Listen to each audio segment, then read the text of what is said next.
So this is your third interview with ArchDaily after 3 years, I would say, and the Biennale was postponed twice. But I see that you have a lot of optimism still. My question for you is, how do you feel that it finally happened? I feel very moved. I feel moved because everybody worked so hard and believed in architecture and in the possibility of us coming together against all odds and given all the challenges.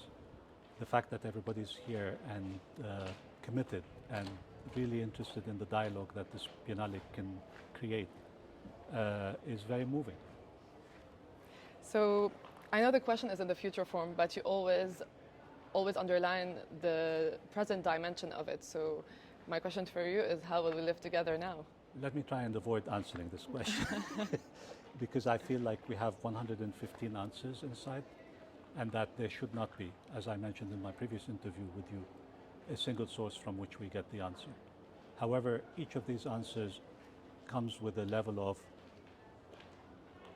determination that we should change things, that they are not so far out there that there is a level of possibility in each of them, but also that they do that at two levels. One level is we change things, but at another level we exercise the architectural imaginary in order to help us think, what if?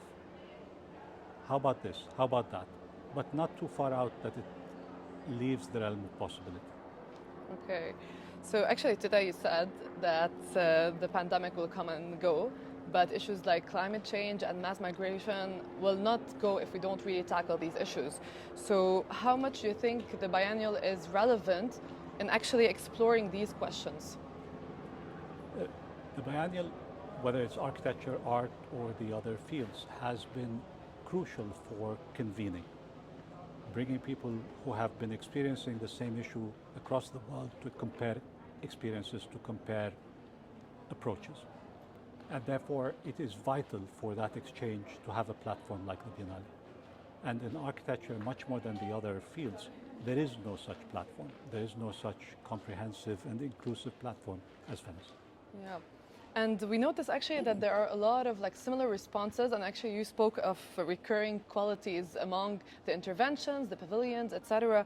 But knowing the fact that they come from different backgrounds, from different contexts, so how do you actually explain this? And do you think that the world actually has finally realized that we have common problems and that we should face them probably together? There's a level at which these responses, which I'm referring to as recurring, are very evident. You know, when you face a boundary, you want to get rid of it, you level. When you want to bring people together in a manner that is equitable and inclusive, you form a circle. I don't know if you noticed, but there are a lot of circles in this Biennale. These are forms of social association that I feel are universal, even though they have different meanings and they acquire different attributes with time in different contexts. But it's beautiful to see that there's a universal language that we can call architecture. So I noticed that there are a lot of new representations and also a lot of diversity in the backgrounds of the people that are actually part of this Biennale. Do you think this is related to the question the exhibition is asking? I think so. We cast the net very wide, not because only we wanted to be inclusive. There's definitely that willful need to be inclusive, but also because we were seeking innovative answers. And guess what? The innovative answers are not coming out of Europe and the US only anymore. They're coming out of everywhere. And that's our hope, is to show a leveling of talent and the possibility that many of the problems which are being faced in Cabo Verde, in Angola, in Lagos, in Beirut, are problems that the local architects are already tackling and dealing with their solutions and coming up with brilliant solutions for them. So why not put those on a same level as other problems in Europe or in North America?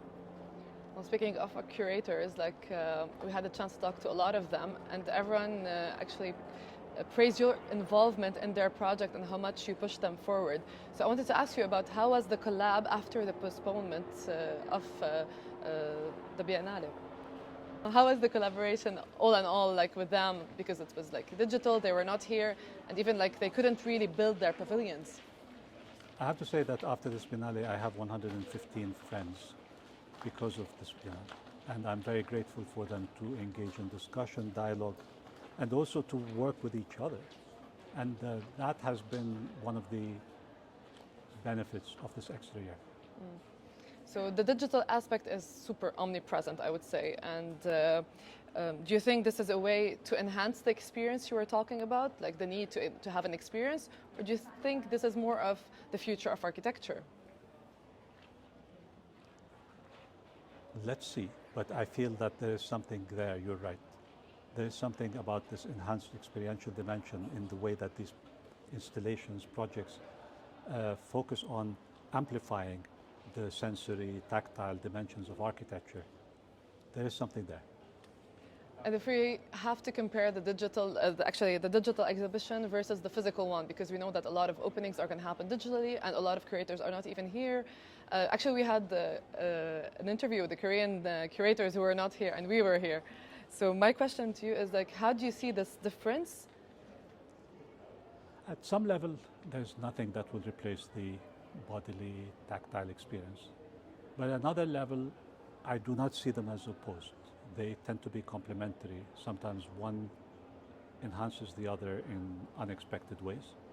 And there are many explorations of that nature here. And finally, what would people who come to the Biennale expect physically? I don't know what they're going to expect, but I hope that what they will walk out with is a stronger belief in architecture as being a medium, a vocation that can make a difference. Thank you.